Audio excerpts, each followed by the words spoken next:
ajaib bagi kami Tuhan. Yes. Biar setiap hari kami kagum akan Engkau. Gak ada Allah yang seperti Engkau Tuhan. Kami begitu bangga punya Allah seperti Engkau Bapa. Bahwa biar setiap pujian yang barusan kami naikkan boleh berkenan di hadapan Tuhan. Boleh menyenangkan hatinya Tuhan. Ini pujian penyembahan kami Tuhan. Dan tiba saatnya kami membuka hati, mendengar firman Tuhan. Kami berdoa, berbicaralah bagi kami. Kami siap mendengarnya, dan jemaat yang siap mendengar firman Tuhan katakan bersama dengan saya. Amin. Amin, amin. Puji Tuhan, berikan kemuliaan bagi Tuhan kita. Silakan duduk Bapak Ibu Saudara semua.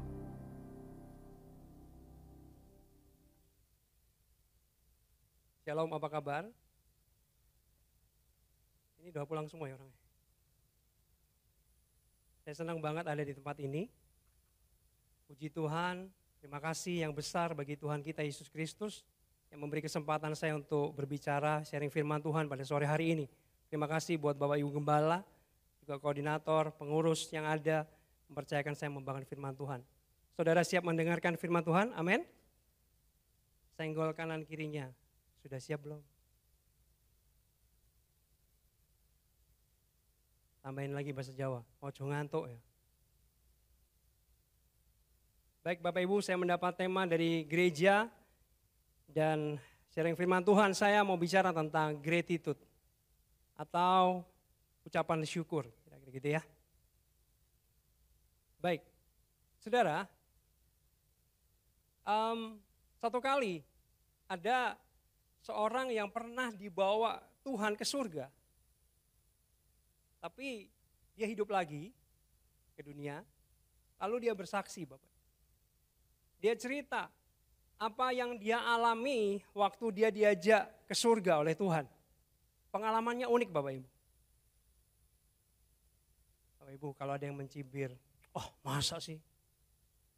Coba saya tanya sebentar ya. Kalau Tuhan berbuat itu apakah terlalu sulit bagi Tuhan? Enggak dong. Kalau ada orang bersaksi yang aneh-aneh seperti itu ya kita bisa bilang gini Bapak. Oh bisa aja mungkin benar. Karena Tuhan kita hebat dan berkuasa, betul ya? Ya, nah Bapak Ibu, ceritanya gini, ketika dia diangkat ke surga, jalan-jalan ke surga, dia main sama Tuhan Yesus Bapak Ibu. Di surga sana. Ngobrol di taman, jalan-jalan, dan tiba-tiba menurut kesaksiannya diceritakan di sana bahwa tiba-tiba Tuhan mengajak anak Tuhan ini ya melihat bagian-bagian dalam kerajaan surga. Dan yang menarik yang dia ceritakan adalah ada seperti dikatakan 2 departemen di surga. Jadi gini Bapak Ibu, di surga itu banyak departemen katanya. Tapi yang menarik buat anak Tuhan ini yang diceritakan kepada orang-orang seperti saya ini, dia bilang gini, di sana ada 2 departemen yang sepertinya kontras atau bertolak belakang. Nah, lalu dia melanjutkan. Yang satu namanya Departemen Permohonan Doa Bapak Ibu. Ada tulisannya gede di kantornya gitu. Dan kantor departemen ini besar banget. Dan staf yang melayani, maksudnya malaikat-malaikat, itu banyak banget. Mereka sibuk luar biasa. Tapi anehnya Bapak Ibu, departemen yang di depannya, itu departemennya kecil. Stafnya cuma 1. Dan terlihat nggak terlalu sibuk. Dan dilihat di atasnya tulisannya apa Bapak Ibu? Departemen Ucapan Syukur. Jadi Bapak Ibu, departemen doa itu ngurusin semua doa-doa kita. Anak-anak Tuhan. Jadi Bapak Ibu dengar baik. Setiap doa kita itu nyampe ke surga. Katakan amin. Gak ada doa yang katanya bilang gini, mentok di plafon balik lagi. Enggak. Ketika Bapak Ibu Saudara berdoa dalam nama Yesus, maka doa itu sampai ke surga. Amin. Dan dikatakan ada 3 macam permohonan doa.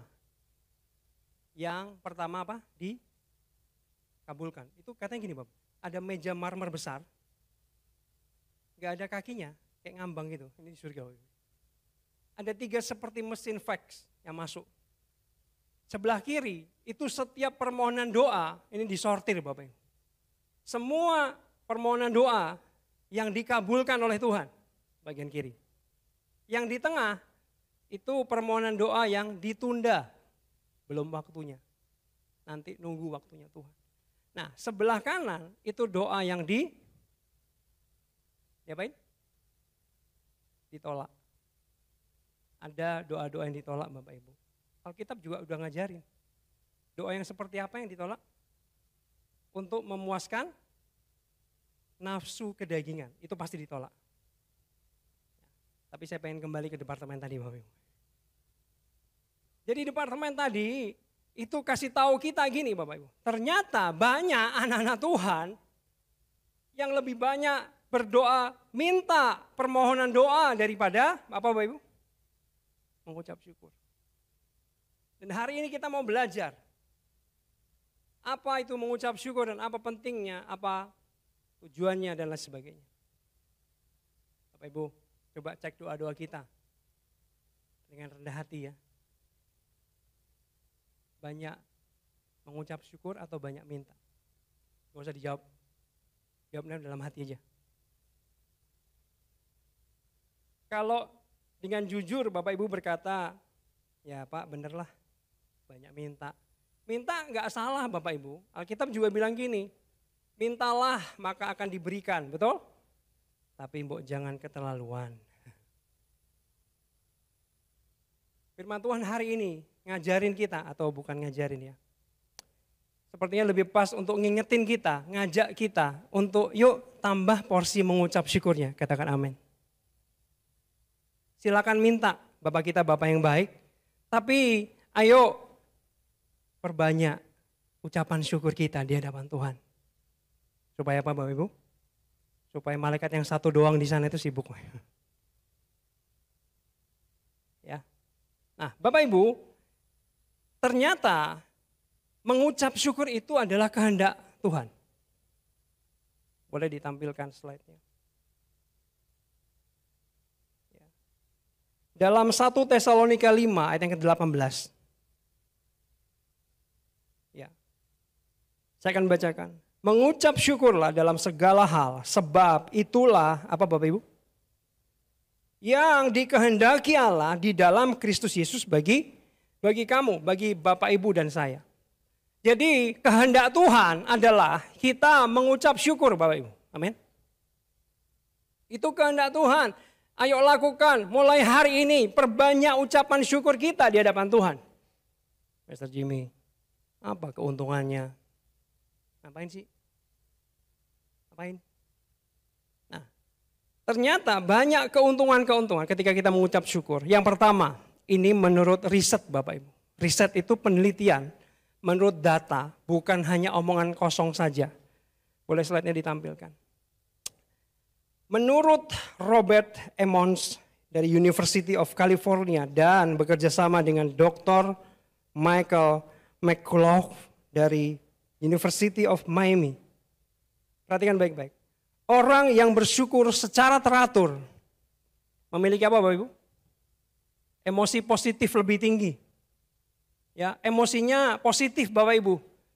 Kalau dekat orang-orang ini asik banget. Orangnya positif, enak banget. Gak berangasan gitu ya. Vibe-nya tahu gak vibe-nya? Vibe-nya itu asik gitu. Selanjutnya, memiliki watak yang lebih baik. Watak itu bicara tentang karakter. Karakternya baik. Cenderung punya semangat, ada optimis. Ini penelitian ya. Selanjutnya, tingkat kepuasan hidup tinggi. Kalau ditanya hidup kita, Bapak Ibu puas gak dengan hidup ini? Tapi orang-orang yang bersyukur dikatakan apa? Dia memiliki kepuasan hidup yang tinggi. Oh saya puas banget dengan hidup ini. Wow. Yang kelima yang selanjutnya, tingkat depresi dan stres itu rendah. Bapak Ibu, ini menurut penelitian, keuntungannya luar biasa. Dari wajah Bapak Ibu kayaknya masih kurang. Oke, saya tambah lagi ya. Next slide. Nah, ibu ini adalah seorang yang bernama Madhu Lena Roy Apa iki? Ini agak susah Bapak Ibu. Kauduri.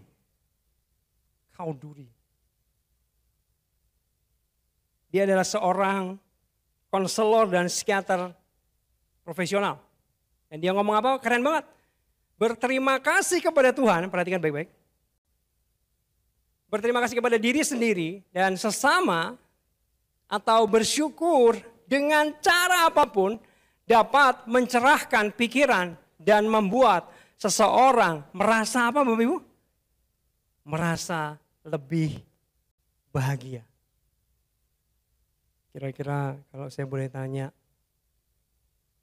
hidup Bapak Ibu sudah bahagia belum? Jangan-jangan kurang mengucap syukur. Karena ini penelitian, ini data Bapak Ibu. Orang yang mengucap syukur hidupnya lebih bahagia. Next slide. Nah, Bapak Ibu, banyak artikel yang saya temukan. Bapak Ibu bisa cek, saya nggak bohong.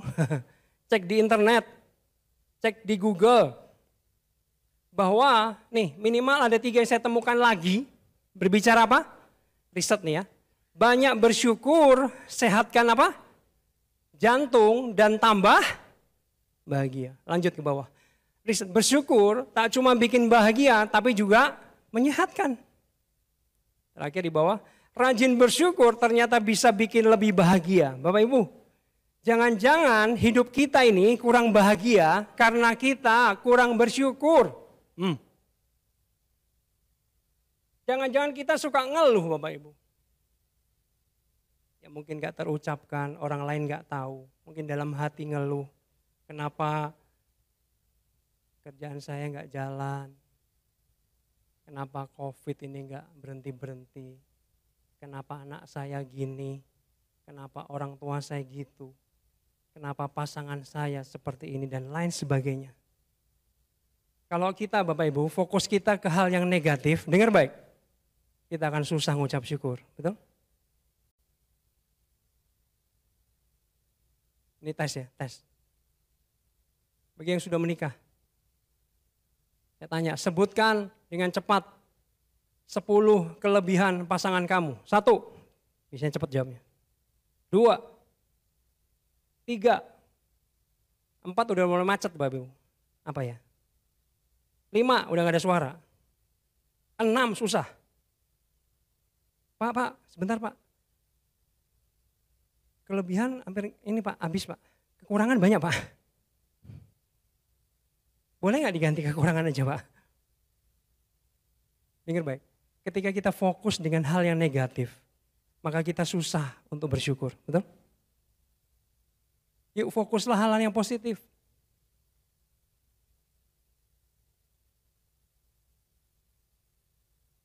Saya khawatir Bapak Ibu.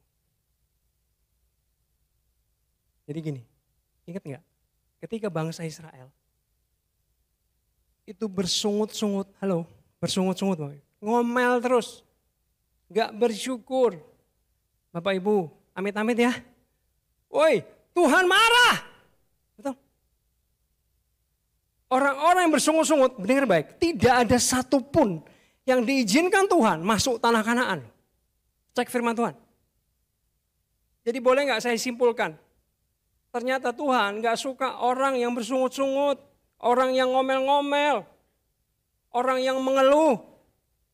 Tapi Tuhan tadi menghendaki untuk kita bersyukur. Katakan amin. Ayo mulai hari ini bersyukur. Tadi poin yang pertama, bersyukur membuat bahagia dan sehat. Jangan-jangan hidup kita ini kurang bahagia karena kurang bersyukur. Yang kedua, bersyukur itu punya kuasa Bapak Ibu. Dari wajah Bapak Ibu gak percaya sama saya. Bapak Ibu, ada kuasa ketika kita bersyukur. Kita buka ayat firman Tuhan ya.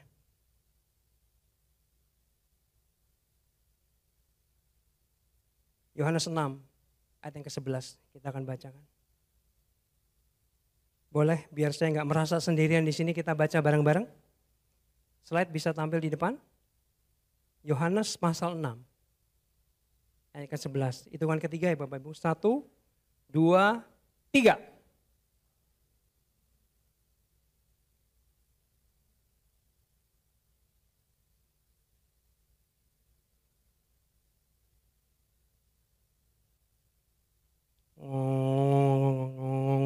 tawon Bapak Ibu suaranya. Boleh saya baca ulang ya. Lalu Yesus mengambil roti itu, mengucap apa? Mengucap syukur dan membagi-bagikannya kepada mereka yang duduk di situ. Demikian juga dibuatnya dengan ikan-ikan itu. Sebanyak yang mereka kehendaki. Bapak Ibu, kejadian ini sebelum Yesus buat mujizat. Betul? Mujizatnya apa, Pastor? Mujizatnya adalah memberi makan 5.000 orang laki-laki, yang dihitung hanya laki-laki, baru laki-laki, belum perempuan dan anak-anak. Itu dari hanya 5 roti dan ini pelajaran sekolah minggu ya, 2 ikan. Kapan mujizat itu terjadi Bapak Ibu? Kapan? Ketika Yesus mengucap syukur dulu. Halo? Ketika Yesus mengucap syukur, tiba-tiba mujizat itu terjadi. Satu kali lagi. Sebelum Yesus buat mujizat, Yesus mengucap syukur dahulu. Mari kita buka ayat firman Tuhan. Itu loh Bapak Ibu, ceritanya Lazarus dibangkitkan. Orang mati hidup lagi Bapak Ibu. Yohanes 11 ayat 41. Walaupun kayak tawon, boleh saya minta kita baca lagi bareng-bareng. Hitungan ketiga biar tawonnya pergi ya. Kenceng banget, agak kenceng ya. 1, 2, 3.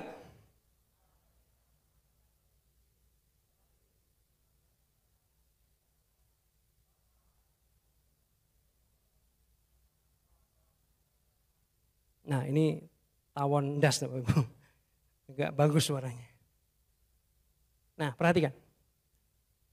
Sekali lagi diceritakan Yesus mengucap syukur dahulu. Baru kalau Bapak Ibu baca kelanjutannya, Lazarus yang sudah mati berapa hari? Bukan mati 4 menit, 4 hari. Kalau 4 menit mungkin bisa mati suri. 4 hari, itu mungkin sudah agak bau Bapak Ibu. Ketika Yesus mengucap syukur, dengar baik, mujizat terjadi. Amin. Bapak Ibu, jangan bilang siapa-siapa ya. Jangan-jangan mujizat itu sudah dekat dengan Bapak Ibu. Sudah di pintu depan Bapak Ibu. Cuman kenapa nggak nyampe-nyampe? Jangan-jangan karena Bapak Ibu belum mengucap syukur. Amin. Halo.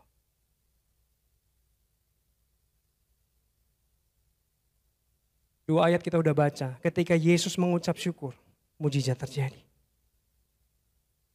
Ayo Bapak Ibu, praktekkan yuk. Ucap syukur. Ada kuasa ketika kita mengucap syukur. Bapak Ibu, itu poin yang kedua. Dan yang ketiga adalah bersyukur untuk pemberian Tuhan.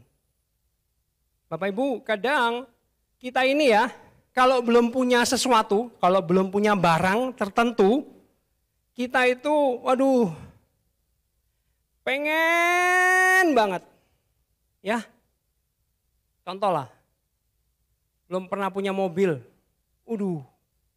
bayanginnya bertahun-tahun pengen punya mobil. Bapak Ibu dengar baik, menurut penelitian ini, kalau orang tertentu itu sudah menerima yang dia harapkan lama, wah dia senang Bapak Ibu. Tapi tahu nggak, senangnya berapa lama aja? Berapa lama? Menurut penelitian, senangnya itu cuma 3 sampai 6 bulan aja. Habis itu naik mobil, ya biasa aja rasanya. Pernah ngalami kayak gitu? Pengen banget, kalau belum punya itu pengen banget Bapak Ibu. Tapi kalau udah punya, biasa aja. Lalu kita, boleh nggak saya agak kasar dikit? Orang yang pengen-pengen ini loh. Sorry ya, kasar ya. Hidup terjebak dalam kebodohan. Hidupnya nggak real, tapi terus berharap punya ini, punya itu. Dia nggak bisa menikmati yang sekarang. Dia berharap nantilah, saya bahagia nanti kalau punya ini. Saya senang kalau punya ini, saya belum bahagia sekarang. Itu tadi bahasa saya agak bodoh. Kalau Bapak Ibu sudah menerima rasanya biasa aja kok Bapak Ibu. Iya senang sih, cuman senangnya gitu. Ya. Bersyukurlah dengan apa yang ada Bapak Ibu. Bersyukurlah dengan apa yang Bapak Ibu miliki. Jangan yang orang lain miliki atau Bapak Ibu nggak pernah atau belum miliki. Kita buka ayat firman Tuhan dalam Keluaran 20 ayat 17. Keluaran pasal 20 ayat 17. Jangan mengingini rumah sesamamu. Jangan mengingini istrinya. Atau hambanya laki-laki. Atau hambanya perempuan. Atau lembunya. Atau keledainya. Atau apapun yang dipunyai sesama kamu. Bapak Ibu hati-hati dengan iri hati. Kalau orang lain ya, sekarang kan Instagram keren-keren ya Bapak Ibu ya. Teman kita nih, teman gereja, mungkin relawan, teman pelayanan, teman IF, teman komsel, teman kerja, teman kuliah, posting di Instagram, makan enak, di restoran mewah, jalan-jalan ke Bali. Waduh, lalu kita dalam hati ngukur dengan diri kita. Buset dah, sono enak amat ya. Saya aduh, mengenaskan. Bapak Ibu, dengar baik. Ada orang di luar negeri ngomongin, Instagram itu pembohong besar. Loh, kenapa? Karena gini, semua yang diposting di Instagram hanya yang apa? Yang bagus-bagus aja. Yang makan di restoran mewah, ketika dia nggak punya duit goreng telur, gosong lagi. Diposting nggak di Instagram? Enggak. Ketika rambutnya awut-awutan, belum mandi, bau ketek, diposting nggak di Instagram? Enggak. Itu sekali-sekali doang. Lalu bodohnya kita mengukur diri kita ini dengan apa yang diposting orang. Ada pepatah gini Bapak Ibu. Rumput tetangga, apa Bapak Ibu?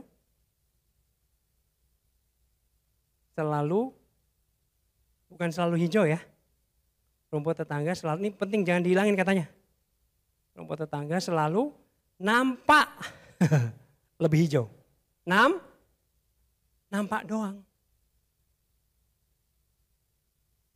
Nih, anggaplah ini ada lakban hitam ya. Ini rumah saya, ini rumah tetangga saya. Saya punya rumput sih. Mungkin rumputnya enggak hijau-hijau amat. Ada gersangnya dikit, ada keringnya dikit. Tapi lihat, wih, hijau banget men. Aduh, lalu sedih kita. Aduh, keren banget nih. Lalu ketika suatu hari ada kesempatan untuk deketin. Wih, hijau banget. Mau dipegang. Astagfirullahaladzim. Ternyata rumput plastik. Rumput plastik. Rumput palsu. Lalu sadar. Ya mending rumput gua dong. Walaupun ada sedikit gersang-gersangnya rumput asli. Kalau sebelah rumput palsu. Bisa gak kita puas dengan apa yang kita punya dari Tuhan? Jangan pengen punya orang lain. Belum tentu Bapak Ibu, amin. Ini banyak orang pengen jadi terkenal, betul gak? Bintang, superstar. Coba kita cek kehidupan bintang dan superstar, apa yang terjadi? Banyak dari mereka yang depresi dan bunuh diri. Ternyata gak enak jadi bintang. Beberapa orang bintang superstar bilang, saya menyesal terkenal. Serius, sudah tahu Michael Jordan? Yang punya juara NBA 6 kali. Suatu hari dia buat statement. Dia bilang gini, saya menyesal jadi orang terkenal. Hidup ini jadi ribet. Coba bayangkan Bapak Ibu terkenal banget. Masuk gereja ini aja ribet Bapak Ibu. minta tanda tangan, minta foto, betul? Makan di mall, aduh baru sesuap yang ngantri 200 orang mau foto. Kapan makannya? Sampai Maradona tahu, almarhum. Dia saking jengkelnya karena hidupannya itu selalu disorot oleh media. Ya. Dia sampai senapan anginnya ditembakin ke wartawan, saking jengkelnya dia. Lu ngapain sih? Sih. Kadang kita pengen jadi seseorang, tapi ternyata seseorang pun pengen jadi kita. Halo? Mereka yang terkenal malah pengen jadi orang biasa aja. David Beckham, dia pagarin semua rumahnya. Pagar yang tinggi, dia merasa aman. Nggak ada wartawan sentuh-sentuh saya dan keluarga saya. Apa yang terjadi? Wartawan nggak habis akal. Ada yang tahu kisahnya? Wartawan pakai helikopter, men. Pengen sorot rumahnya, kehidupannya. Oh my God. Jadi bersyukurlah dengan apa yang ada dalam diri kita yang Tuhan sudah berikan. Katakan amin. Jangan pengen punya orang lain.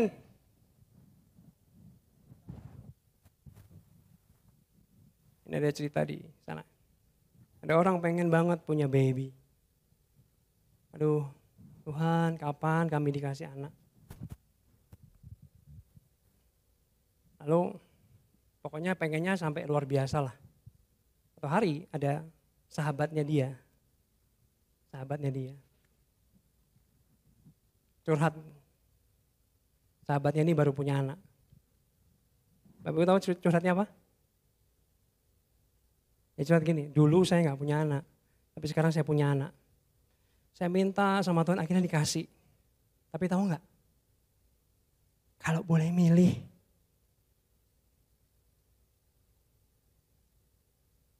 saya nggak punya anak. Ternyata punya anak ribet banget. Kita lihat orang lain pengen jadi mereka, dengar baik. Orang lain lihat kita pengen jadi, bersyukur dengan apa yang kita punya dari Tuhan. Itu yang terbaik dari Tuhan. Tuhan tahu yang terbaik bagi kita, amin. Dia tahu waktunya kapan, dia tahu yang terbaik bagi kita. Bersyukur. Bapak Ibu, kalau Bapak Ibu masih susah untuk bersyukur,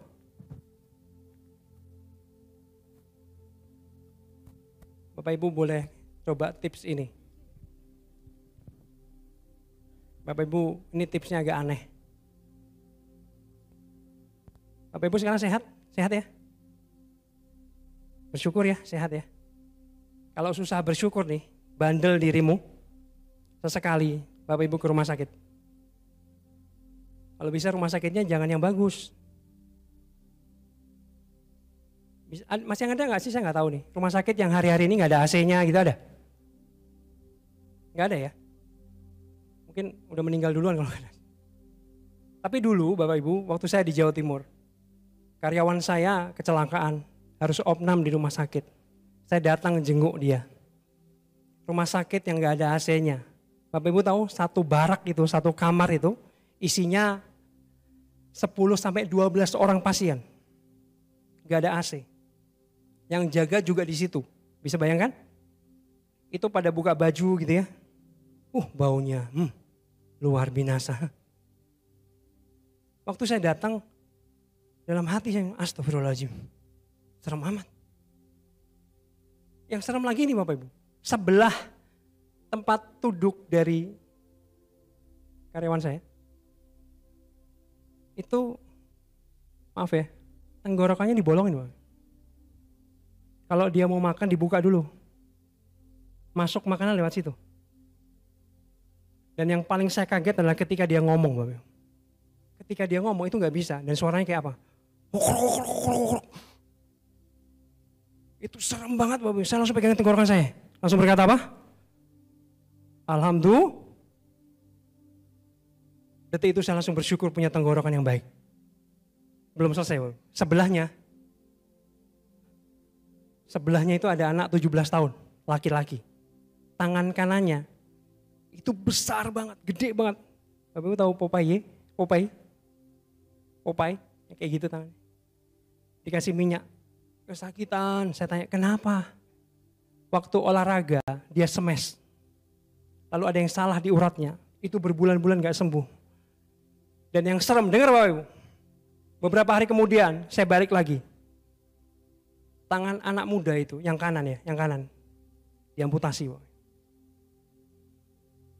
Laki-laki 17 tahun tangan kanan. Pulang dari rumah sakit itu, saya langsung banyak bersyukur. Karena selama ini saya lupa bersyukur. Bapak Ibu kalau hari ini sehat, dengar baik. Kalau hari ini Bapak Ibu masih hidup, kita perlu bersyukur sama Tuhan. Kenapa? Karena sejak COVID, banyak orang sahabat-sahabat kita, teman-teman kita, saudara kita, banyak yang meninggal. Bapak.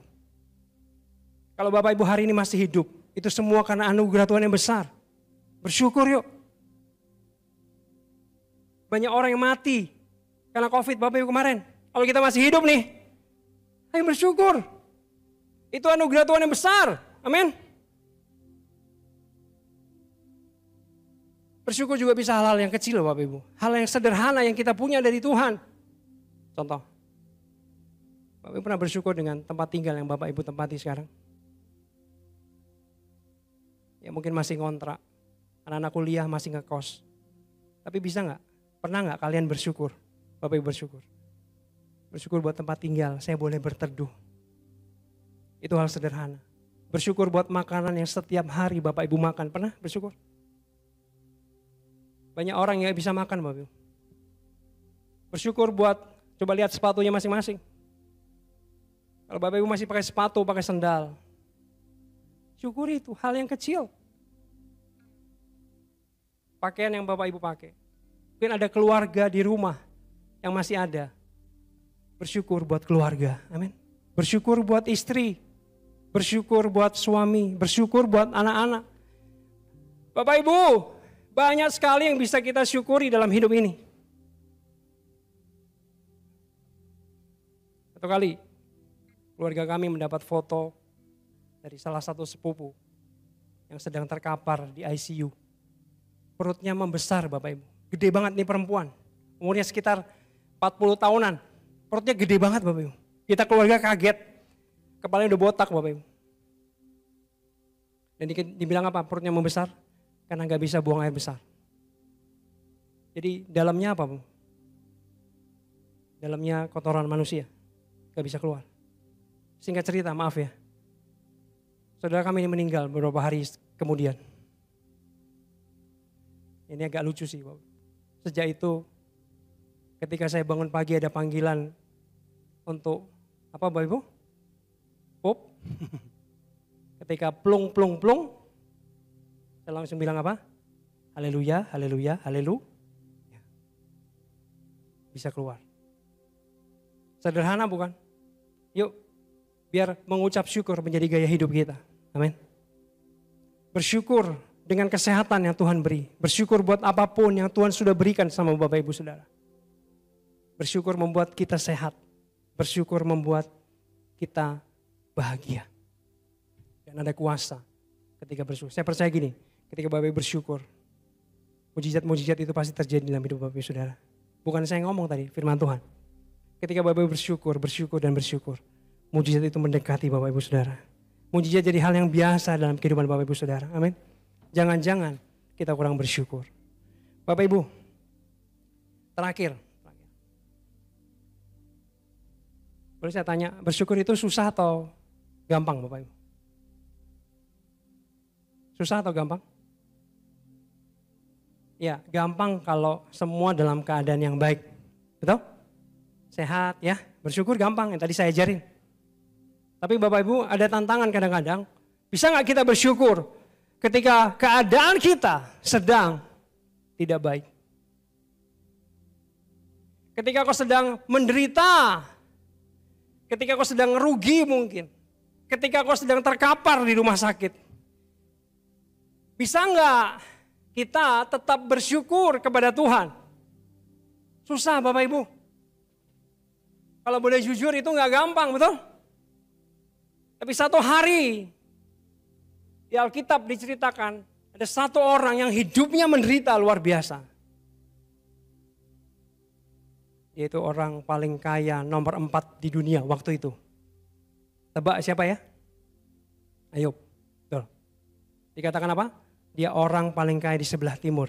Bisa dikatakan, kalau boleh saya mengatakan, dia adalah orang terkaya nomor 4. Bayangin, dia miliarder. Usahanya sukses berat. Ya, dengar baik. Satu hari. Bisnisnya habis. Itu tiba-tiba aneh Bapak Ibu. Ada orang jahat. Rampas semua hartanya. Kambing dombanya dirampas. Ada api dari langit. Menghanguskan semuanya. Ada orang jahat lagi. Mencuri unta-untanya dan lain sebagainya. Ada tiba-tiba apa? Bencana alam. Boom. Habis. Ya kalau habis harta mungkin masih oke Bapak Ibu. Tapi ada kelanjutannya. Setelah harta apa Bapak Ibu? Anaknya. Berapa? Berapa anak Ayub mati semua? 10. 7 laki-laki, 3 perempuan. Bapak Ibu. Kalau kita punya saudara dekat, satu atap, satu rumah. Saudara kandung, saudara inti, mati. Satu orang aja, kita sedih banget, betul? Tapi saya bayangkan, boleh saya minta turun sebentar? Saya membayangkan Ayub itu di rumahnya, dijejerin 10 mayat anaknya. Bang.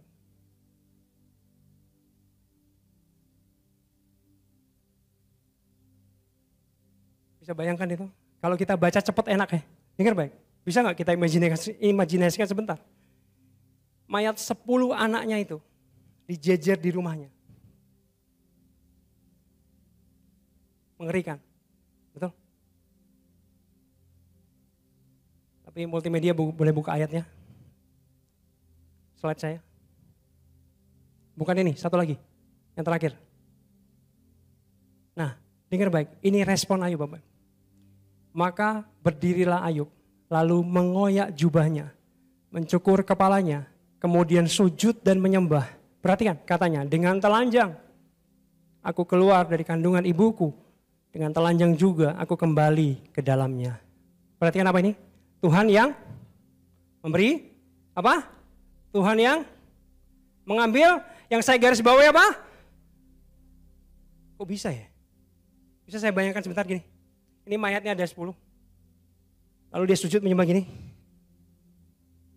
Dikatakan apa? Dia nggak guling-guling. Lalu marah. Nyesal. Enggak. Lihat saya baik-baik.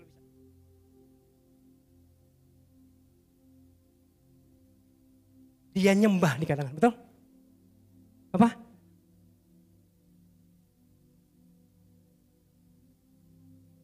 Kemudian dia sujud dan menyembah.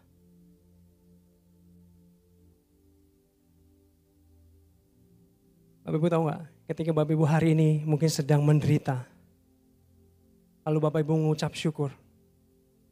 Dengar baik. Itu yang membuat hati Tuhan bergetar, katakan amin. Dan dengar baik, itu juga yang membuat iblis gemetar. Bapak. Ini orang ngeri banget, dikasih penderitaan, dia tetap stand dengan imannya. Dia tetap bersyukur. Kita tahu ending Ayub apa? Tuhan memberkati Ayub, berapa kali lipat? 2 kali lipat. Saya berani bilang lebih dari itu. Ayub punya pengenalan hubungan pribadi dengan Tuhan. Yang itu jauh lebih berharga, lebih indah daripada hanya sekedar harta. Tiba-tiba Ayub menjadi sahabatnya Allah. Ada terjemahan bahasa Inggris, Ayub menjadi sahabatnya Allah. Bapak Ibu, kalau Bapak Ibu sedang tertekan, menderita hari ini. Dengar baik, ini adalah waktu yang terbaik. Bapak Ibu mengucap syukur kepada Tuhan. Karena itu Tuhan di surga akan bergetar hatinya, kagum dengan iman Bapak Ibu Saudara. Dan Charles Swindoll, penulis buku rohani pendeta yang luar biasa ngomong gini. Ketika ucapan syukur itu lahir dari penderitaan, dengar baik. Ini merupakan penyembahan yang paling dalam. Saya undang kita semua bangkit berdiri. Pemuji boleh naik ke atas bantu saya.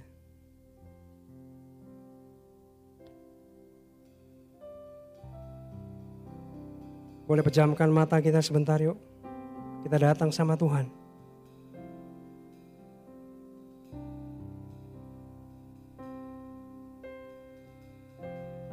Bapak Ibu, di dalam hidup ini seringkali banyak tantangan dan pencobaan yang gak mudah kita alami. Tapi hari ini firman Tuhan mengingatkan setiap kita, jangan berhenti mengucap syukur. Jangan pernah berhenti mengucap syukur. Mengucap syukur adalah kehendak Tuhan bagi kita semua, anak-anak Tuhan. Ada kuasa dalam mengucap syukur, Bapak Ibu. Jangan-jangan hidup kita belum mengalami terobosan dan mujizat. Mungkin karena kita selama ini kurang mengucap syukur sama Tuhan. Saya percaya seperti firman Tuhan katakan, ketika kita mengucap syukur, maka mujizat itu akan terjadi dalam hidup saudara. Pertolongan itu, terobosan itu akan nyata menghampiri engkau, Bapak Ibu Saudara. Dan ketika hidupmu terasa berat, banyak penderitaan, tantangan firman Tuhan sore hari ini, beranikah engkau mengucap syukur di hadapan Tuhan dan tetap mempercayai Tuhan. Betapa sulitnya kehidupanmu, ayo mengucap syukur.